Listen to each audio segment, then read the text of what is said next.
है हमारे YouTube channel Rampur STT में। जैसा कि आप सभी जानते हैं कि आज 28 फरवरी है। आज जो है 28 फरवरी है और 28 फरवरी को राष्ट्रीय विज्ञान दिवस मनाया जाता है। 28 फरवरी है, 28 फरवरी को आपका राष्ट्रीय विज्ञान दिवस मनाया जाता है।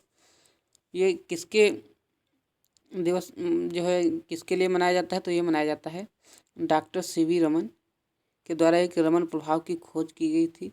उसी के सम्मान में जो है ये आपका राष्ट्रीय विज्ञान दिवस 28 फरवरी को मनाया जाता है। 28 फरवरी को फिर नोबेल पुरस्कार विजेता महान भारतीय वैज्ञानिक डॉक्टर CV रमन द्वारा खोजे गए रमन प्रभाव के सम्मान में मनाए जाने वाले राष्ट्रीय विज्ञान दिवस की आप सभी को हार्दिक शुभकामनाएं।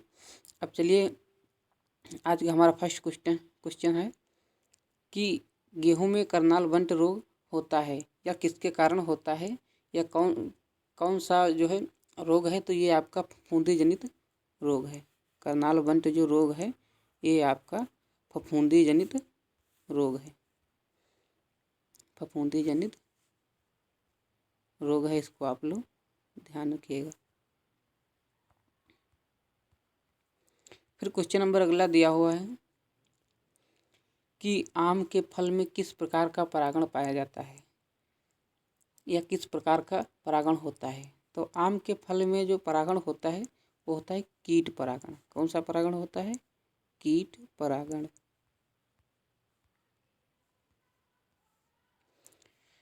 फिर क्वेश्चन नंबर अगला दिया हुआ है कि आम में ब्लैक टिप रोग किसके कारण होता है? तो आम में जो ब्लैक टिप रोग होता है ये आपका जो है ईंट के भट्ठों से जो धुआं निकलता है उसी के कारण ये आम में जो है ब्लैक टिप रोग होता है, जिसे हम SA2 या CO2 गैस भी कहते हैं। इसी के द्वारा जो है ये आपका आम में ब्लैक टिप रोग होता है और इसी को हम कोयली रोग भी कहते हैं। आम को जो है ये रोग लगता है, इसी को हम कोयली रोग कहते हैं। ये जो है ईंटों के भट्ठे से जो है ये रोग होता है। फिर क्वेश्चन नंबर 4 दिया हुआ है कि फल उत्पादन में किस फल का सबसे अधिक क्षेत्रफल है? फल उत्पादन में किस फल का सबसे अधिक क्षेत्रफल है? तो है आपका आम। आम का जो है क्षेत्रफल सबसे अधिक है और ये आम जो है फलों का राजा भी कहा जाता है। फलों का राजा जो है ये आपका आम है। फिर क्वेश्चन नंबर अगला दिया हुआ है क्वेश्चन नंबर 5 कि आम की फसल का मुख्य रोग कौन सा है? तो आम की फसल का जो मुख्य रोग है इसे हम क्या कहते हैं? इसे हम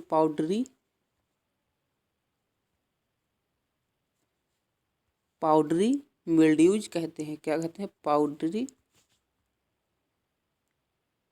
मिल्ड्यूज। इसी को हम पाउडरी मिल्ड्यूज कहते हैं। ये जो है आम का प्रमुख फसल है, ये फसल का जो है रोग है। फिर क्वेश्चन नंबर 6 दिया हुआ है कि आम के फलों को सड़ने से नहीं झड़ने से, हाँ झड़ने से रोकने हेतु प्रयोग करते हैं। तो क्या प्रयोग करते हैं आम को झड़ने से? तो उसके लिए आप प्रयोग करते हैं एक 2,4-D होता है, 2,4-D।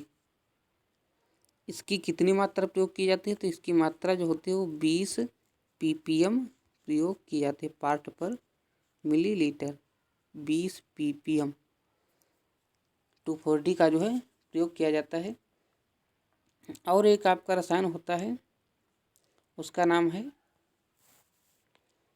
NAA। NAA और इसकी कितनी मात्रा ली जाती है? तो इसकी जो है 50 ppm की मात्रा जो है ली जाती है। ये हार्मोन की तरह काम करता है। ये जो है आम को झड़ने से रोकता है, आम के फलों को झड़ने से रोकता है। इसको आप लोग ध्यान रखिएगा। फिर क्वेश्चन नंबर अगला दिया हुआ है कि श्वेता एक किस्म है। श्वेता जो है ये आपकी किसकी किस्म है? तो ये है आपकी किसकी किस्म है? अमरूद की। श्वेता जो है ये अमरूद की किस्म है। सीडियम गुआजावा की किस्म है श्वेता। फिर क्वेश्चन नंबर अगला दिया हुआ है, क्वेश्चन नंबर 8 कि आम में डिब्बाबंदी है तो किस्म है। तो आम की जो डिब्बाबंदी वाली किस्म होती है कौन कौन सी हैं? तो किस्में हैं आपकी, एक होती है अल्फांसो,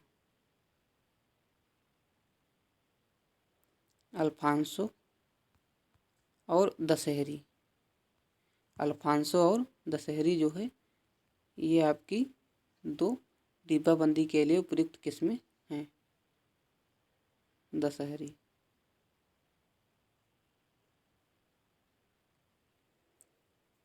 फिर अगर यहीं पर पूछ लिया जाए कि डिब्बाबंदी के जनक कौन है, तो डिब्बाबंदी के जो जनक हैं ये हैं निकोलस एपर्ट। निकोलस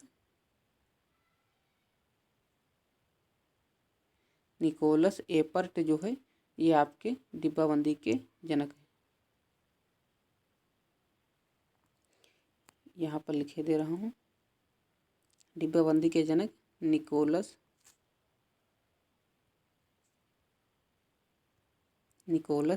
एपर्ट, ये जो है डिब्बाबंदी के जनक हैं, इसको आप लोग ध्यान रखिएगा। फिर क्वेश्चन नंबर 9 दिया हुआ है कि किस फल को कदली के नाम से जाना जाता है, यानी कौन सा फल है जिसे हम कदली के नाम से जानते हैं? तो है आपका केला। केला जो है इसको जो हम कदली फल के नाम से भी जानते हैं। फिर क्वेश्चन नंबर अगला दिया हुआ है कि फूलों में भूरापन किसके कारण होता है? यहाँ पर फूलों में नहीं, फूल गोभी में होगा। फूल गोभी में भूरापन किसके कारण होता है? तो फूल गोभी में जो भूरापन होता है ये आपका होता है किसके कारण? बोरान तत्व की कमी के कारण। जो बोरान तत्व है इसकी कमी के कारण जो है फूल गोभी में भूरापन हो जाता है। फिर क्वेश्चन नंबर 11 दिया हुआ है कि मैनेज कहाँ स्थित है या मैनेज क्या है? तो मैनेज जो है ये आपका हैदराबाद में स्थित है। कहाँ स्थित है? हैदराबाद में स्थित है ये आपका मैनेज। अब अगर पूछ लिया जाए कि इसका फुल फॉर्म, तो इसका फुल फॉर्म जो होता है इसे मैं पहले इंग्लिश में लिखे दे रहा हूँ, MANAGE,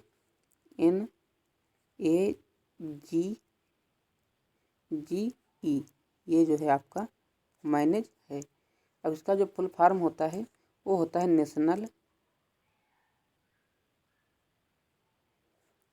national institute,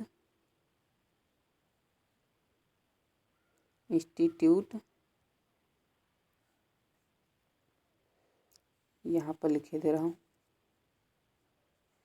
national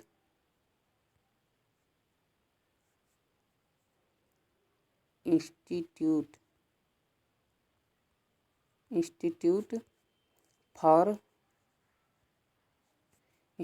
for agriculture management,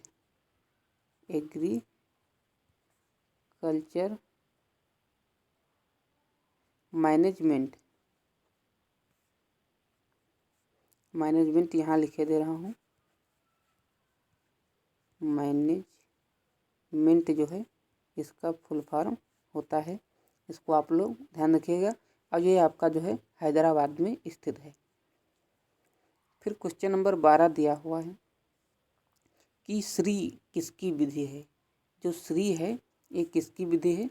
तो ये आपकी धान की नर्सरी तैयार करने की विधि है। ये धान की खेती से संबंधित है। श्री जो है धान की खेती की विधि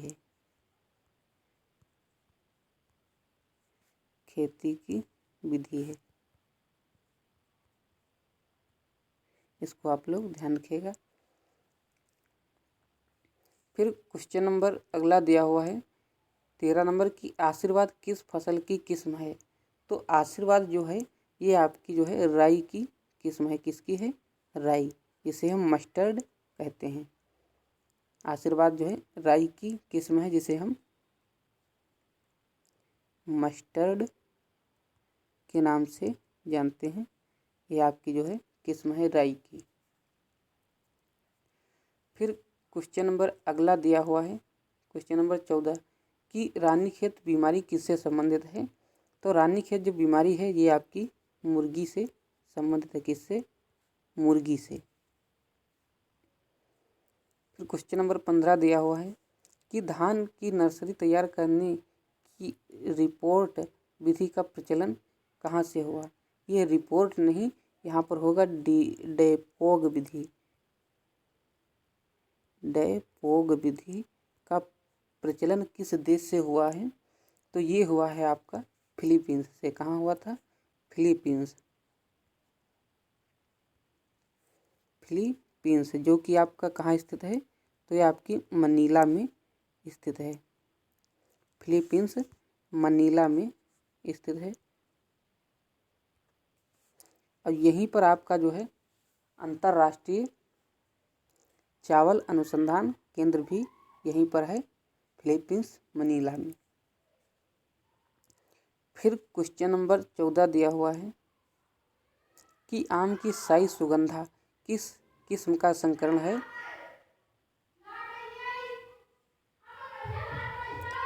तो आम की जो साई सुगंधा है ये जो है किसका संकरण है? तो ये जो है आपका संकरण है, एक किस्म होती है आम की तोतापुरी। कौन सी? तोतापुरी और गुड़े केसर। गुड़े केसर इसका जो है ये आपका संकरण है। आम की जो साई सुगंधा किस्म है ये आपका जो है तोतापुरी और केसर का क्रॉस से प्राप्त हुई है आपकी कौन सी? साई सुगंधा। साई सुगंधा जो है किस्म प्राप्त हुई है। इसको आप लोग ध्यान रखिएगा। फिर क्वेश्चन नंबर 17 दिया हुआ है कि पपीता में परागण किसके द्वारा होता है? तो पपीता में जो परागण होता है ये होता है वायु परागण। कौन सा परागण होता है? वायु परागण होता है। फिर क्वेश्चन नंबर 18 दिया हुआ है कि ऑपरेशन फ्लड का संबंध किससे है? तो ऑपरेशन फ्लड का संबंध है डेयरी उद्योग से। किससे संबंध है? डेयरी उद्योग से संबंध है। फिर क्वेश्चन नंबर 19 दिया हुआ है कि विश्व में सबसे बड़ा डेल्टा कौन सा है? तो ये है आपका गंगा ब्रह्मपुत्र डेल्टा जो है ये आपका ब्रह्मपुत्र डेल्टा। ये जो डेल्टा है ये आपका विश्व का सबसे बड़ा डेल्टा है, गंगा ब्रह्मपुत्र डेल्टा। ये जो है विश्व में सबसे बड़ा डेल्टा है। फिर क्वेश्चन नंबर 20 दिया हुआ है कि एक जीन एक एंजाइम यहाँ पर होगा परिकल्पना का प्रतिपादन किसने किया था? परिकल्पना का प्रतिपादन किसने किया था? तो एक वैज्ञानिक थे जिनका नाम था बीडल एवं टोटम। क्या नाम था? बीडल और टोटम। ये जो है वैज्ञानिक थे जिन्होंने एक जीन एक एंजाइम परिकल्पना का प्रतिपादन किया था, बीडल एवं टोटम ने। तो ये थे आज के कुछ 20 क्वेश्चन। तो चलिए आज का वीडियो यहीं तक रखते हैं। सभी से रिक्वेस्ट है कि हमारे यूट्यूब चैनल रामपुर स्टडी को सब्सक्राइब कर लेना, इससे ना सब्सक्राइब किया हो, और इस तरह का मैं वीडियो बनाता रहूँगा। जय हिंद, जय भारत।